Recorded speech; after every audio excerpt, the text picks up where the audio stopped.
अस्सलाम वालेकुम रहमतुल्लाहि वबरकातुहू। दोस्तों, आज हम आपको बयान सुना रहे हैं मौलाना यूसुफ साहब रहमतुल्लाह अलैह के दौर की कारगुजारी। ये कारगुजारी सुनिए, फिर उसके बाद बात करेंगे।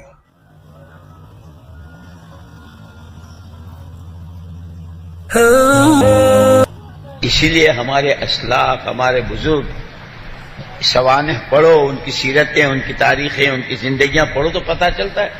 खुद मौलाना मोहम्मद इलियास साहब रहमतुल्लाह अलैह हमारे यहाँ बंगले वाली मस्जिद में, वो उस वक्त में बहुत छोटी सी और बहुत, ये जहां पान वाले की दुकान है उसके बराबर में एक हैंडपंप था सरकारी, तो मोहल्ले के लोग उससे पानी भरते थे। वो पाइपलाइन और घरों में नल और ये उसकी सहूलतें नहीं थी। सन 47 में सारा उजड़ गया था, तो लोग आते थे वहां से पानी भर के ले जाते थे। वहां जो साथी रहते मौलाना इलियास साहब रहमतुल्लाह अलैह के पास, वो आदमी गया था कहीं जमात के तकाजे पर। घर में कोई था नहीं, औरत आ नहीं सकती थी, तो घर के बच्चे को भेजा, बेटा जा पानी भर के ला। पूरी बाल्टी नहीं उठेगी, जितना ला सके। उस बच्चे ने शौक में पूरी बाल्टी भर दी। मौलाना यूसुफ साहब रहमतुल्लाह अलैह वहां हौज पर चल रहे थे, वहां देख रहे थे सारा। उन्होंने देखा कि ये तो फुलाने का बच्चा है, हमारा साथी जो जमात में गया है, बाल्टी भरी हुई है और इसकी अपनी हैसियत ऐसी है, इसको देख रहा हूं उससे उठ नहीं रही है, उससे बाल्टी उठ नहीं रही। बाल्टी गिरेगी, ये गिरेगा, कहां चोट लगेगी, क्या होगा। मौलाना यूसुफ साहब रहमतुल्लाह अलैह किसी से नहीं कहा, सीधे बाहर तशरीफ लाए, उस बच्चे से वो बाल्टी ली और पीछे जहां मुकीमिन जो वहां रहते हैं वो लोग रहते थे, और उस वक्त में ये सारे पर्दे और ये इतनी बड़ी बिल्डिंग और ऐसा पंखे कुछ नहीं था। घरों पर भी जिसमें रहते थे टाट के पर्दे पड़े हुए थे, टाट के। तो उस बच्चे से पूछा, बेटा तेरा घर कौन सा है? कि मेरा ये है। चुपके से मौलाना यूसुफ साहब रहमतुल्लाह अलैह ने पर्दे से बाहर बाल्टी रख दी और चुपके से चले आए। उसकी मां को नहीं पता कि बाल्टी कौन रख गया। हजरत ने बाल्टी रखी, बच्चा अंदर गया, उसकी मां से कहा कि अम्मा बाहर पानी रखा। कौन लाया? कहां से? तू उठा के लाया? नहीं अम्मा, वो हजरत जी जो सुबह को बयान करते हैं ना, उसकी मां ने सर पकड़ लिया है। हजरत जी रहमतुल्लाह ने कभी इसको जिंदगी में कभी अपनी जबान पर नहीं लाए, ना अपना कोई एहसान जता। ये तो मेरा काम था, मेरे साथियों का काम करूं।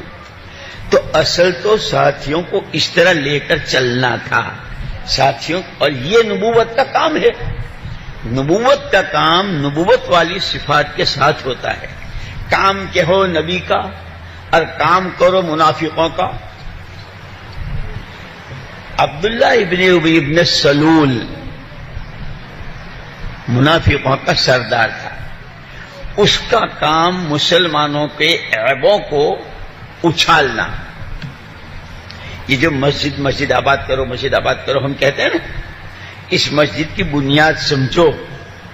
लमस्जिदुन उस्सिसा अला तक़वा मिन अव्वल यौमिन अहक़्क़ु अन तक़ूम फी। जिस मस्जिद के लिए अल्लाह पाक यूं कह रहे हैं कि प्यारे पैगंबर सल्लल्लाहु अलैहि वसल्लम, ये मस्जिद ज्यादा अच्छी है, इसका हक है आपको यहां रहना चाहिए। क्यों? इस मस्जिद में लोग हैं कि लोग तो बहुत हैं। नहीं, इस मस्जिद के लोगों की खास बात यह है कि ये अकीदा अंदर बदन से निकलने वाला अमल मस्जिद में जब तक है, मस्जिद से बाहर है, रहन सहन, जबानों के बोल, सुनना, बात कहना, बात करना, इसमें इनकी असल गरज हम पाक, बात हमारी पाक, आंख हमारी पाक, कान हमारे पाक, दिल हमारे पाक। युहिब्बून अन यततहहरू, इसलिए ऐसों के साथ रहा करते हैं। ये मस्जिद का काम जब शुरू हुआ, लोग अल्लाह की ज़ात से उम्मीद है कि आपने बात पूरी सुनी होगी اور سمجھی ہوگی کہ مولانا یوسف صاحب رحمۃ اللہ علیہ کس طرح ساتھیوں کی نصرت کیا کرتے تھے، کہ کتنے بڑے عالم تھے اور تبلیغ کے امیر تھے، بلکہ پوری دنیا کے امیر تھے، لیکن نصرت میں ایک بچے کی بالٹی، یعنی اپنے ساتھی کے بچے کی بالٹی اٹھا کے رکھی اور ان کے گھر تک پہنچائی۔ کیا نصرت تھی، کیا عاجزی تھی! یہی عاجزی، یہی نصرت، یہی کام تو اللہ کو پسند ہے۔ جو جتنا نصرت کرے گا اور عاجزی کرے گا، اللہ کے سامنے اپنے آپ کو عاجز بنا کے چلے گا، اللہ اس کو اتنا ہی آگے بڑھیں گے۔ جیسے کہ ہم کارگزاری میں سنتے ہیں کہ پہلے وقت میں مولانا الیاس صاحب رحمۃ اللہ علیہ اور بڑے بڑے بزرگان دین نظام الدین کے اندر جو ہے وہاں کی صفائی بھی کیا کرتے تھے، وہاں کی صفائی کیا کرتے تھے، تاکہ آنے والے ساتھیوں کو، آنے والے لوگوں کو پریشانی نہ ہو۔ اتنی بڑی بات ہے وہ، اپنے آپ کو چھوٹا سمجھ کے چلنا۔ اگر چاہتے تو یہ سوچتے کہ ہم تو بڑے عالم ہیں، ہم تو علماء ہیں، ہم تو جو ہے ایسے ہیں ویسے ہیں، اور جو ہے کسی بھی ساتھی سے کہہ کر کرا دیتے، کیونکہ حدیث میں آتا ہے کہ امیر کی اطاعت اگر امیر سمجھ کر کہتے تو کسی سے بھی کرا سکتے تھے، لیکن خود کیا، کسی سے کہا نہیں، تاکہ عاجزی آئے، تکبر ٹوٹے۔ کیونکہ شیطان تو تکبر بھی لاتا ہے نا، ہر انسان کے ساتھ لاتا ہے۔ تو اس طرح جو ہے بڑے عاجزی کے ساتھ کام کرے اور نصرت بھی کرے ساتھیوں کی۔ اس سے پہلے اور ایک کارگزاری ہم سنے تھے، سکندرآباد یعنی کہ حیدرآباد کے بڑے بزرگ تھے، ان کی خدمت مولانا یوسف صاحب رحمۃ اللہ علیہ کرے۔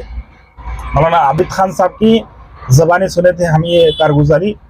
تو اس طرح جو ہے بہت بڑے ہمارے بڑے بزرگ جو ہیں اس طرح نصرت کیا کرتے تھے۔ اللہ کے نصرت زیادہ عمل کرنے کی توفیق عطا فرمائے۔ جزاکم اللہ خیر۔